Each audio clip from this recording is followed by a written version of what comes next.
All right, so long streaming week. It was a fun streaming week. I had a good time. We were just doing some Star Wars Battlefront. It was good for about an hour. Now people are getting bored. So I said, let's just hang out for like a half an hour, okay? So let's see what's on people's minds. Let's do like a half an hour of Q&A. What do you guys want to talk about tonight? Tag me in the chat. Let's see what's on people's minds to end the streaming week. By the way, yes, take a look. The batteries are pretty dead here. Watch this. Super dead. So it takes about 2 weeks and the batteries die. So I'll try to get new batteries for that for when I come back. Okay? In fact, while I'm here, I might as well take them out now. I remember to get new ones when I go downstairs. DSP Sports? What the hell's that? What is DSP Sports? Dawn says, I was enjoying the gameplay. Well, then maybe you should have said something. You were completely dead, so I figured people were bored. Let's do something else. The whole chat was quiet. What's my least favorite Star Wars movie? I don't know.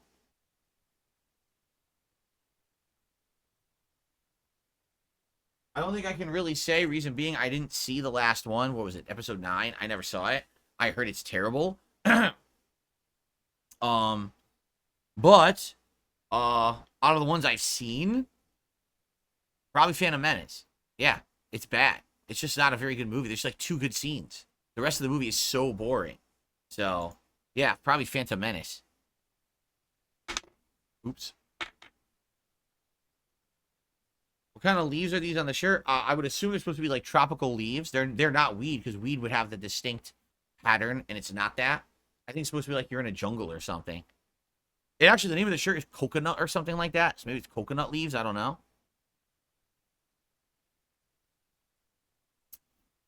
Thoughts about the AC trailer? Well, we talked about it at super duper length on the podcast this morning. The truth is, you know nothing. They show no gameplay, right?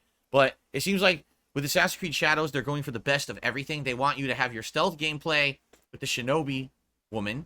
They want you to have your upfront combat like you've had in the last 3 Assassin's Creeds, well, open world Assassin's Creeds with the samurai.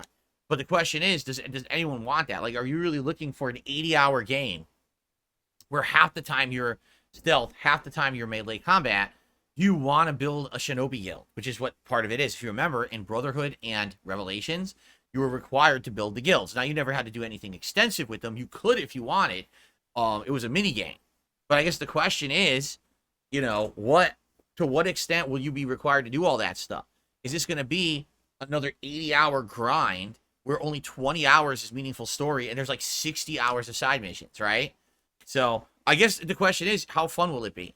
If it can stay engaging and the stories of both characters are good and you're swapping between and there's meaningful content, great. But if it ends up being another Valhalla, no, I don't think it's going to be a good game, because Valhalla was way too bloated and too fucking long.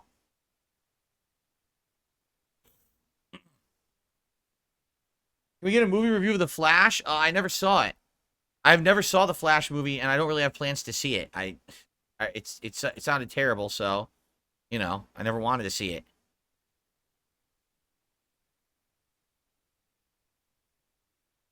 Ugh. Is co-op with Cat indefinitely on hold?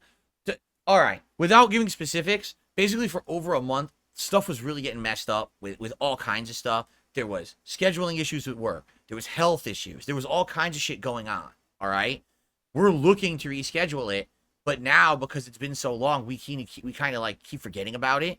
So I got to bring it up with her. Like, I want to do co-op with her. She wants to do it, but it's like it kind of like just got fallen by the wayside. It's like every week there was something else coming up. It's like, come on. You get to a point where you get exhausted. You're like, is it just not meant to be?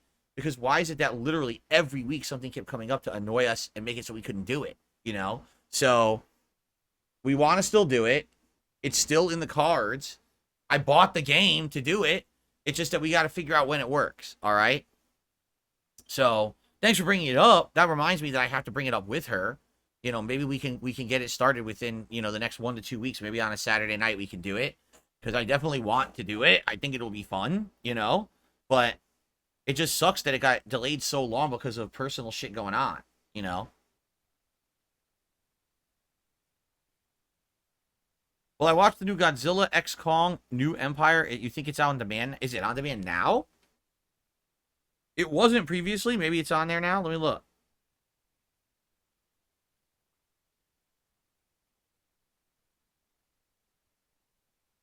Uh,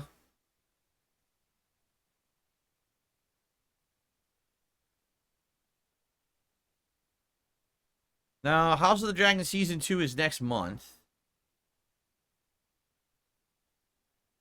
The new Dune is coming May 31st. Nope, it is not on here right now. It's not on here, nor does it list it as coming anytime soon. So sadly, no, I cannot watch it and talk about it. It's not on there.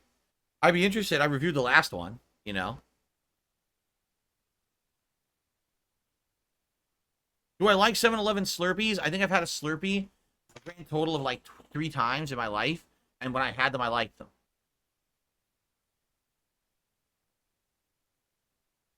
Will Cat ever return? The intention is yes. It's up again. I have an open door policy. If she wants to come on this stream at any time, she can come on. That's her call. But I don't sit here pressuring her about it every day. I would love to have her come on. I bought the game to do co-op. All right. But just personal shit got in the way, which happens in life, sadly. Again, keep in mind, she's not a full-time streamer. She's not a streamer of any capacity. She's not used to being in here, right? It makes her a little uncomfortable to be kind of in front of an audience and stuff like that. And if you've got a million other things going on, which she has, like I said, her work screwed it up. The original week we were supposed to do it, her work changed her schedule, so we couldn't do it. So then we rescheduled for a weekend, and then health stuff happened. We're like, oh, come on. So then with the health stuff happening, we couldn't do it then. And then it just kept getting delayed. And you get to a point where you're finally like, you know, it just put it on indefinite hold so that way people stop expecting it, right? So now here's the thing. When we eventually do it, because we will, when we eventually do it, there'll be some cool hype behind it, right? So that's good. But we want to be sure that when we do it, it's the right time when basically she's in a good mood. She's not exhausted from work. She's not pissed off about stuff. She's not feeling sick or ill or anything like that, right? We'll be at a time when we're all on the right page to come in here and have fun together. Then it's going to be fun. Not, oh, I'm coming in here begrudgingly because we promised the viewers that we would do it, and now we're going to do it. It's going to be like work. You're not going to enjoy it. You know, it's got to be something fun. So let's see how it goes. And again, I'll bring it up with her again, and we'll see, you know, what she says. Would I do a Dune Part 1 and 2 review? Asked Codeman. I'll be honest with you, Codeman. I'm not really interested in Dune. I don't even think the world is that interesting. Like, maybe there are people who do, but, like, for me, I look at that and I'm like, not a big deal to me. So that's why I didn't see the first one. I've had Max now for what, a year, and I didn't even see the first one. I don't care to, so I don't really think I want to see the sequel either. Plus, aren't those movies like super long, like 3+ hours? Like, I don't want to watch a fucking 3-hour movie at my age. I have no patience for that, you know.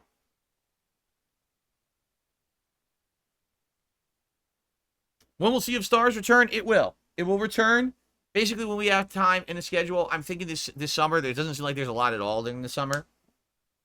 So likely I'll bring it back as a night stream during the summertime, and we'll have to get back into it. Like, I'll probably have to recap what happened, watch my previous videos or something to get back into it, right?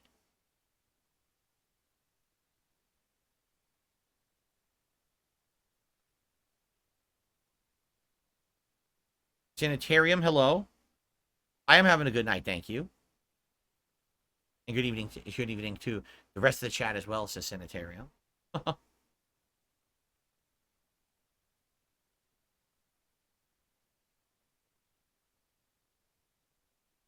Oh, I have played Final Fantasy IV, of course. I played Final Fantasy IV before, back in the day, and then I played a PC remake version at one point that looked pretty bad, actually. Didn't run very well. So I have played Final Fantasy a couple times. I have the Pixel Remaster Edition of 4 or 6. I could play either. I'd be down to play either at some point. I've heard that the Pixel Remasters are super good for those. What's up, Shake My Hand? How are you?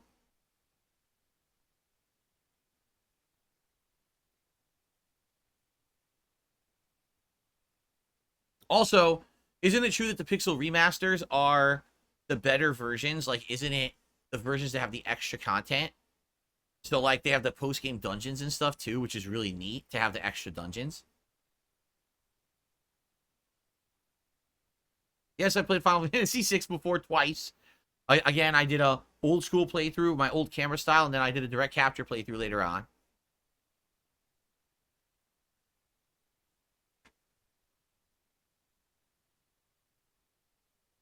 Morrowind, I tried. We did do a playthrough of it for like late night chill streams many years ago. It worked for a bit, and then after maybe like 15, 20 hours, I got super bored. I'll be honest, Morrowind was a cool experiment because it allowed me to see where Elder Scrolls came from, right? I got to see the origins of things like the bartering system, the magic system, stuff like that. So that was neat, but the game is just so outdated.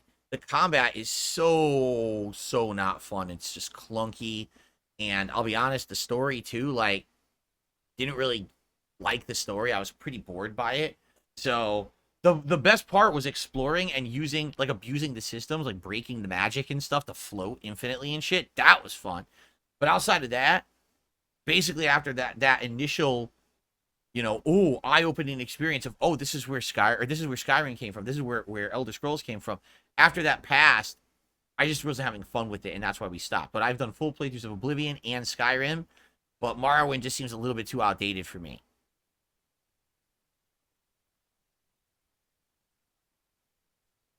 I don't even know what Daggerfall is. Is Daggerfall before? If it's before, of course I'm not going to like it. I don't even know what Daggerfall is. Oh.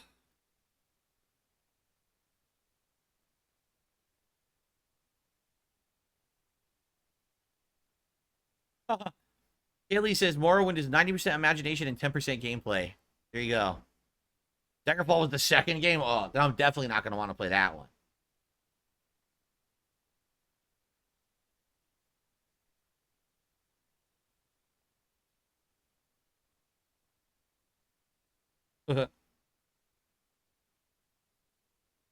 Excuse me. What else you guys want to talk about? Remember, Indies poll is going live right after the stream ends. Right after the stream ends, I'm going to take all your nominations for PC indie games and tally it up into a poll. You guys will vote on for about the next week to determine what games we'll actually play during the Indies Marathon on May 25th. So thank you to everyone who nominated games for that. I appreciate that. I can't wait to see what you came up with. What am I other than Italian? I'm a quarter Italian, a quarter Polish, and, well, actually, I take this back. I'm a quarter Italian, probably about an eighth Polish. The other half is, I think, Ukrainian. And then the other half of me is my dad, and my dad is just a big mash of European countries. Like, there's definitely some Britain in there and other stuff, but he doesn't even know. Like, Burnell is a town in Ireland, but it's not Irish because it's a town that was occupied by the British. You see? So, don't know. You know, but I'm a mishmash. But my biggest concentration of ethnicity is actually Italian. It's about a quarter Italian. My mom was, or excuse me, my mom was half Italian, so I'm a quarter Italian.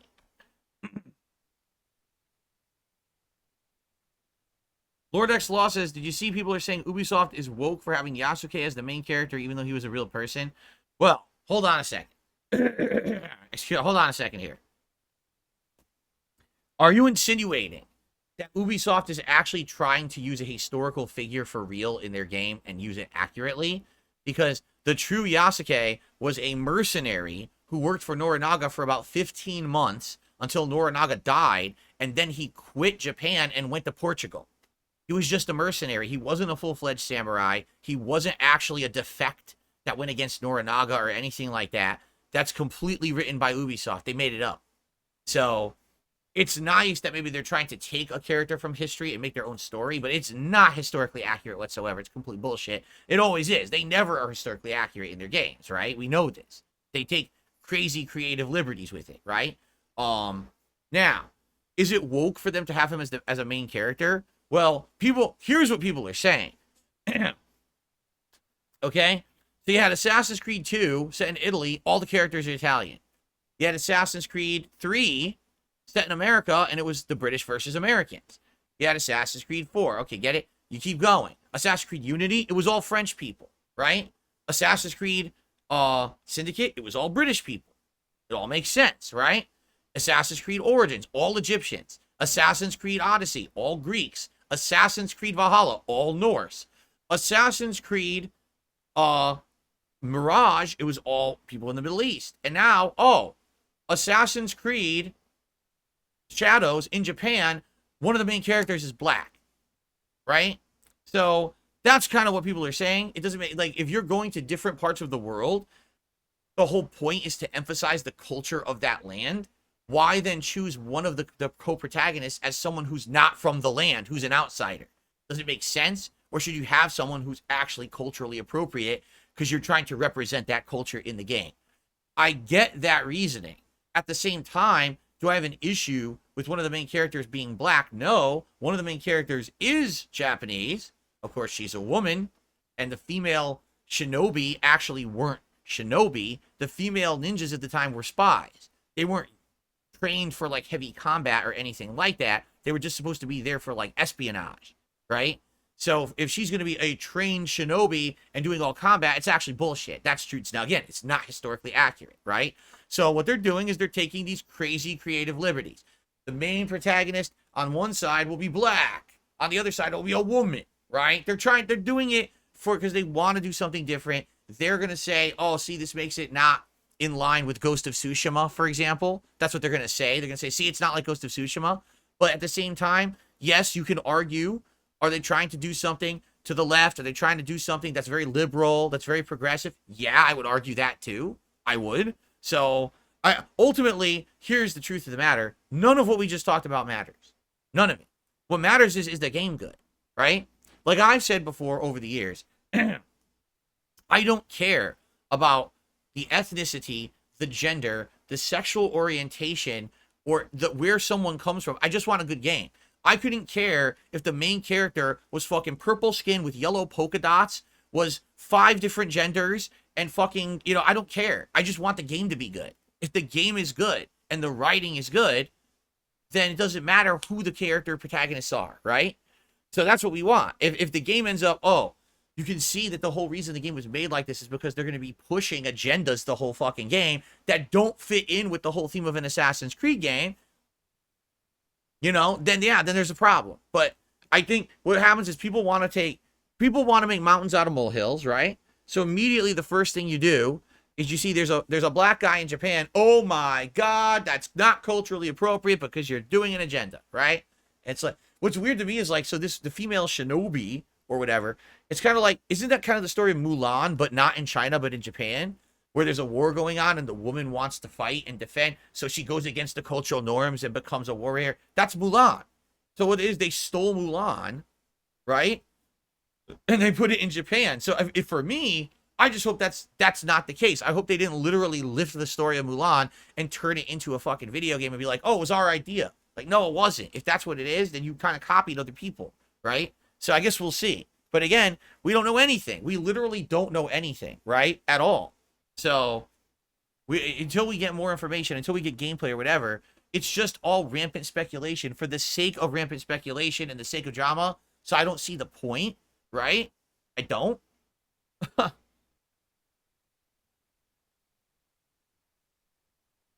That is true. Felix DeMay says Japanese people don't play Assassin's Creed anyway, so it won't matter. There you go. Oh, let's see here.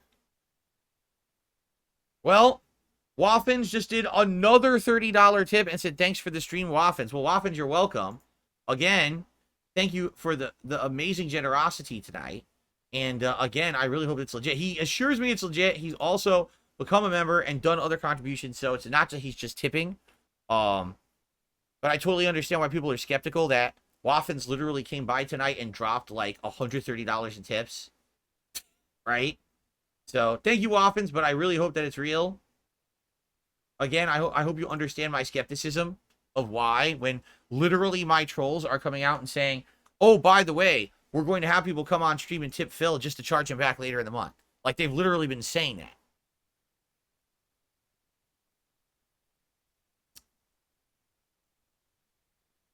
I've seen the movie A Bronx Tale. A Bronx Tale? I don't think so. No.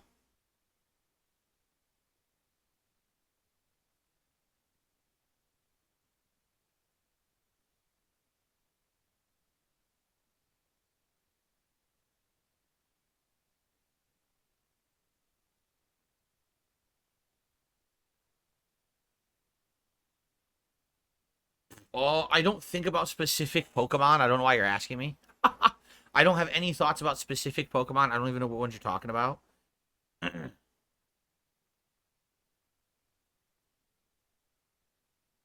Well, Sarah, here's the thing. Sarah says, bold of you to assume your detractors have $100 to spend, except that they charged me back over the last month over $300. You know, that's the thing. They have. They've already done it. So they've proven that they have means to do this kind of things. Uh, which of course are illegal, but what can I do, right? That's why I got to be skeptical. If anything, like I said, these people who are tipping these last couple of weeks, they've also done other contributions. They've done super chats, they become members, and they're legit members. It's not like, a bullshit membership. So it's legit stuff, right? Do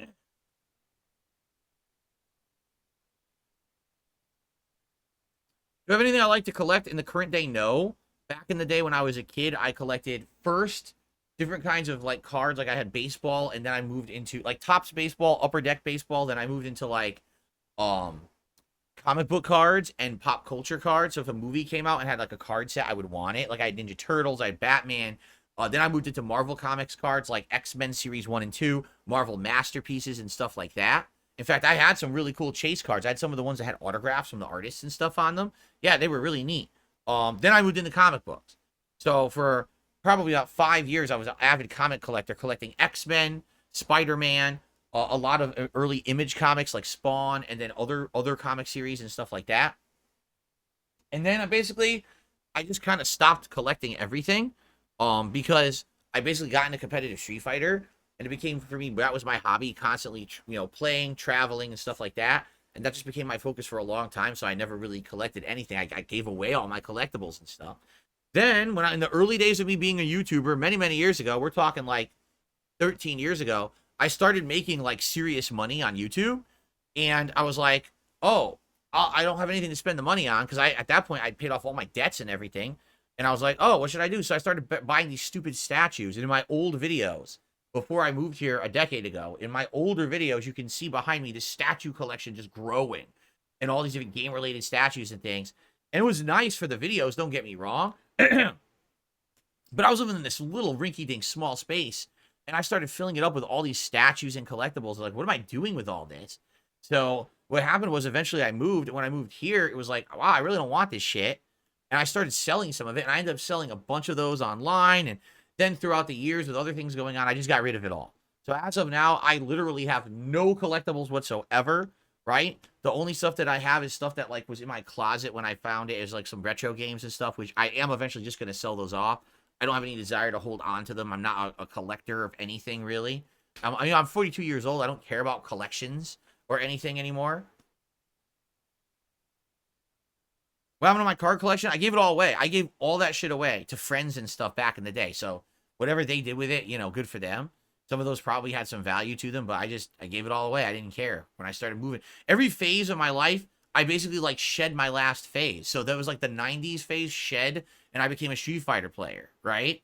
And then I moved into my condo in Connecticut. I became a YouTuber, and that was like a new phase of my life. And then when I decided to move, that was the next phase of my life. I shed all that old school stuff. Here, take all my shit. Take all my old shit from the old place. Gave it all away again. you know.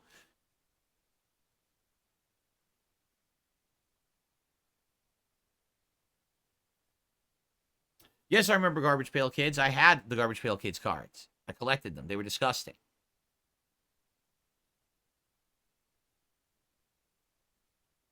No, I'm not saying when you turn 42, a person loses the need to collect. I'm saying that once you reach a certain level of your life where like you have a family and stuff, personal collectibles don't really matter anymore. Like I don't want a personal collection of shit in my house for me. What am I going to do with it? I don't have I don't have enough time to spend with my family as it is. You know, I don't have time to be sitting in my private man cave room surrounded by collectibles and stuff. All the stuff in this room is literally for work. Like, I don't have a single thing in this room that's not work related. Maybe you can argue this amiibo that came with the the Twilight Princess Wii U version is a collectible, but it came with a game that I used for work. You know what I'm saying? Like, all this stuff is all used for work. I don't have anything here that's just like, oh, I have it just for me, you know? So, yeah, I just don't have anything like that anymore. You don't have to worry about that. Game Boy says, please just don't delete your channels the next time you move into the next phase of your life. First of all, I like this phase of my life where I don't really want to go anywhere. I'd like to evolve and do new content, but I don't want to get rid of my old content. I like being a YouTuber. This is my best job I've ever had. I don't want to erase that and move on somewhere else. If anything, I would like to leave it behind as an archive. Maybe one day I will retire as a full-time YouTuber, right? And if I do, then maybe what I would want to do is have an archive so people can always check out the old content. And then every once in a while, I come by and I do a throwback stream where I'm like, hey, guys, hey, I'm back for a night. Let's hang out for tonight and just see what's up and get caught up. And you want to watch some old stuff or just hang out, right? Just do random stuff. But the thing is, I don't see myself going there for a very long time. I'm only 42. And I haven't even done most of the stuff that most people are doing on YouTube to be successful. I'm not talking about news. I'm not doing politics. You know, I'm not having big philosophical discussions. We're just sitting here hanging out and talking about games and shit, right? Eventually, we have all these other places we can go. And I do feel like eventually we'll go there. So there's a lot more to come. Again, the first 15, 16 years here, I know that sounds like a long time. That was my time feeling out what life was going to be like and how I was going to operate my life as a YouTuber. And now that I'm in a space that I like being in, I feel comfortable in, and I know that I'm doing well at, and I want to continue to improve and do better. Now, I feel like we can talk about future projects and stuff more safely, right? It's not about me just sitting around pumping out endless videos anymore. It's about us having meaningful times like tonight together, right? And by the way, because you might say, why did Phil not put on a vest? Because number one, I already have a shirt on that's kind of like a vest because it's open. And number two, because I'm going to adjourn in like 5 minutes. So.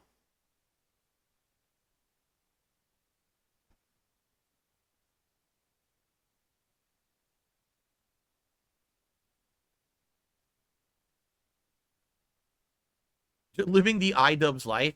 Well, from what I'm to understand about iDubbbz, the problem with iDubbbz was, so the content he became known for and was popular for was drama, right? When he was destroying, for example, Keemstar or someone else in a video, which he did frequently with his content cop stuff, right? That's what he got popular for. As he got older, he gets married and everything. He doesn't want to do that content anymore, but that's all anyone wants. And that's a problem. Like, literally all people want him for is that. You know what that reminds me of? Angry Joe, who outright said, I don't want to do the big overblown reviews anymore because they're too much work. There's too much production. There's too much risk with YouTube demonetizing. I want to do other stuff. And literally people yelled at him, well, that's what you're known for. So if you stop doing those, we're not going to really be following you anymore. The same thing happened with Nostalgia Critic, where he wanted to retire the Nostalgia Critic and start all new content shows. And no one wanted the new content. They just wanted Nostalgia Critic that he was known for. So when you do that, when you become popular on the internet for a certain kind of content, sadly, you run the risk of being known for that one-trick pony style of content, and then no one wants anything else from you, and that sucks, right? In my case, since day one, I've been variety. I've played a wide variety of games. I've done talking with people about other topics in my Ask the King show, right? Like, we've done all of this stuff, and because of that, the variety allows me to continue to grow and improve and not get stagnant and not get bored. I'm literally not bored at all. You know, tonight, oh no, the Star Wars is getting a little boring. Let's just hang out then for half an hour and talk. And look, we're having fun, right? But that's the cool part about this is I didn't write myself into a corner or a wall with one type of content that then I knew I was going to get bored with and not be able to do other stuff that I like. The variety was a plan. Trust me. Because let me tell you guys something. Early on, right?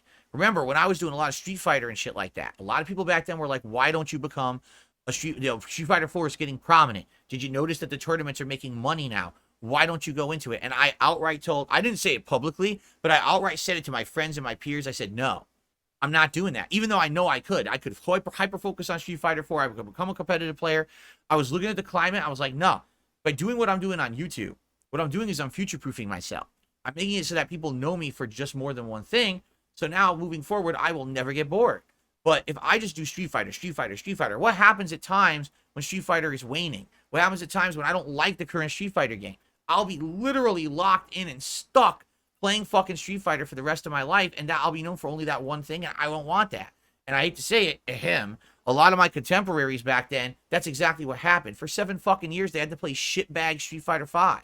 That game was fucking trash, and they literally had to sit there and kiss its fucking ass for 7 years because they didn't diversify themselves. So they were stuck playing garbage, you know?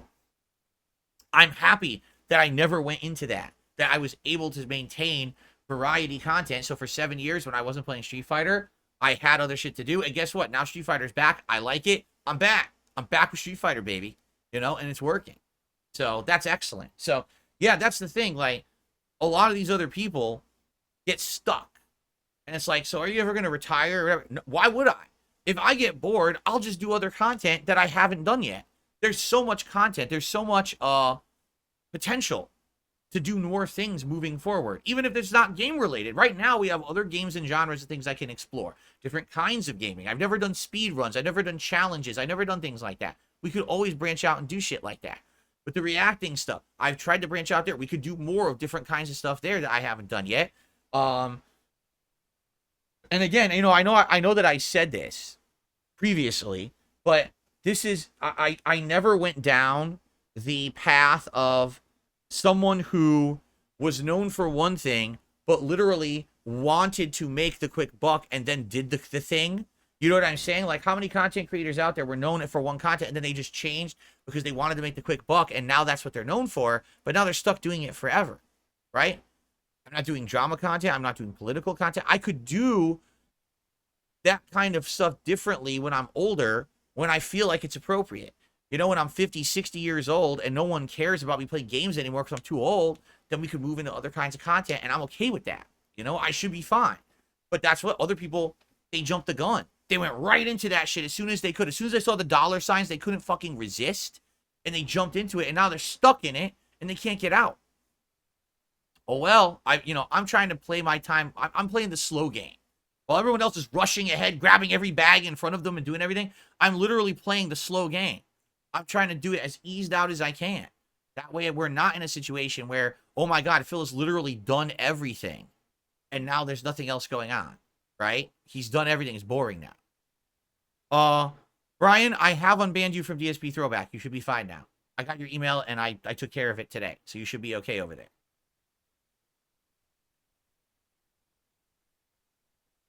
Exactly. I'm currently happy with where I am right now. I'm totally happy where I am.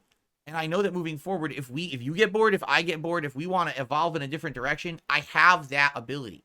I can do it. And I know also that I have a good group of people who want to come with me and hang out with me no matter what I do. And that's amazing to know that you guys, hey, I did a podcast today, you liked it. I did some gameplay, you liked it. You want to just hang out with me at the end of the night, you like that too. And you're here to support and chill. And that's cool. I love that. I have no feelings of like, oh no, something's going to go wrong. Like, no, everything is good. And I'm really enjoying my life with you guys. Thank you for that, that support and everything. I really appreciate that. Blimp, have a good night. And everyone, who's taking off, because I'm going to be taking off in 5 minutes anyway. But everyone, thank you for that. Thank you for giving me that level of support that I know that I'm good no matter where I go or what I do. I really appreciate that. You know, it's awesome. It's an awesome feeling. I'm 42 years old. And other people might be like, oh, I'm in a midlife crisis, right? I'm the opposite. I'm happier now than I've ever been. And I actually know that I have more ways to go in the future if I need to. That's excellent to know. All right. So thank you for that.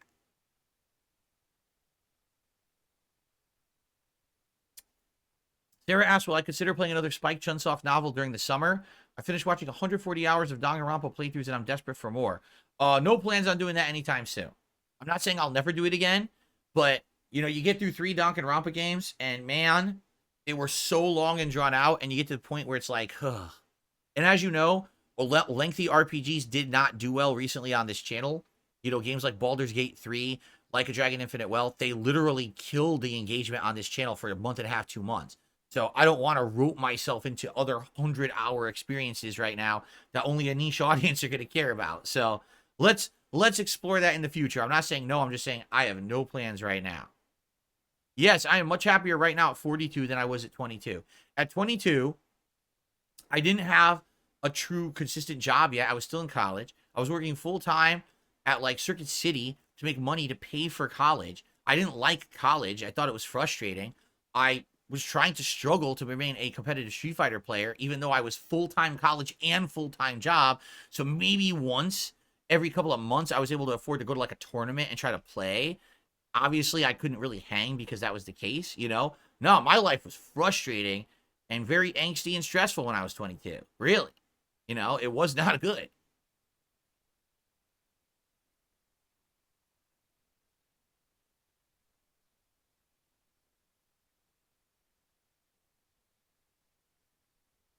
Angel of Vitality, you really don't know what you're talking about. He goes, but Baldur's Gate 3 made you so much dough. Hold on.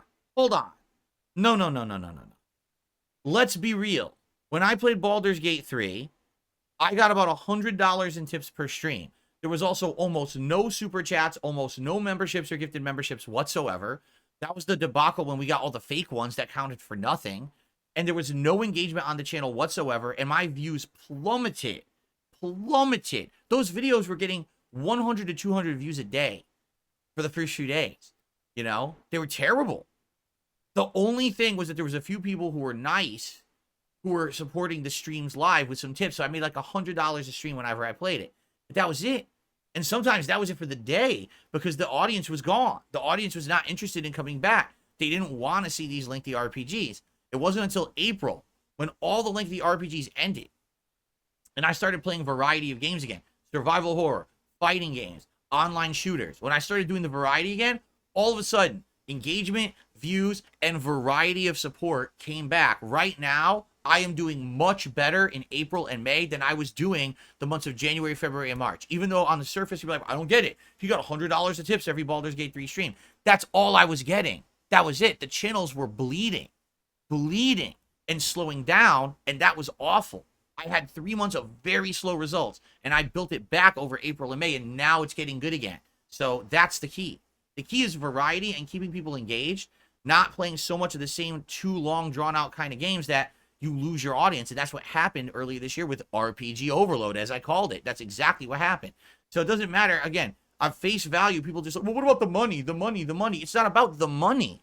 It's about the overall audience liking the content and coming back and then supporting the content in various ways, which they were not doing through people's direct actions as not really viewing it, not engaging with it, and not supporting it outside of the few people who tipped every day.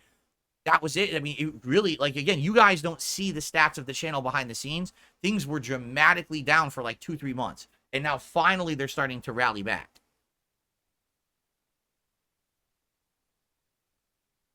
All right, guys, it's time to adjourn for the week. I hope you guys had a great streaming week with me. I did too. Next week's amazing with new games, updates, all kinds of stuff. The conclusion of Another Crab's Treasure. We got a lot of good stuff coming next week. I'm excited for it, but I got to get out of here, and I got to have a nice, relaxing night with my wife, all right?